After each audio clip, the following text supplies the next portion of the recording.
Toute société se charge de réglementer le mariage et de canaliser par des lois la sexualité pour l'équilibre de chaque individu, la paix du groupe, le bien de la famille. La Bible participe à cet effort de réglementation, voir Lévitique chapitre 12, 15, 18 et 20. De nombreux textes dénoncent l'infidélité, la débauche, les déviations sexuelles. Mais les textes les plus anciens sont assez tolérants pour la polygamie, l'inconduite des hommes. La loi permet la répudiation des femmes.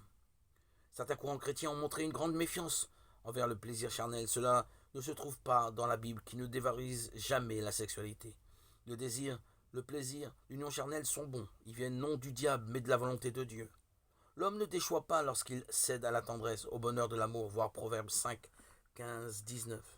Selon la mentalité ancienne, le mariage dans la Bible est principalement une affaire de famille, voir l'histoire de Tobie.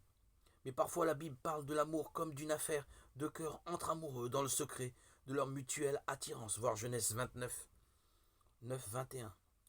Plusieurs textes bibliques laissent passer un certain mépris de la femme, Proverbe 21, 9, 19, Siracide 42, 9, 14. La femme de l'Antiquité était une perpétuelle mineure et la société juive est marquée par la prédominance des hommes.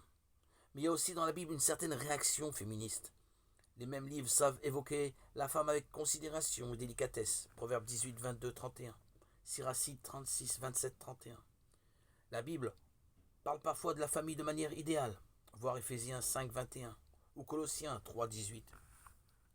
Mais souvent elle en parle de façon très réaliste. En particulier, les frères sont montrés comme rivaux et même ennemis. Caïn et Abel, Genèse 4, 2, 16. Jacob et Ésaü, Genèse 25, 22, 34.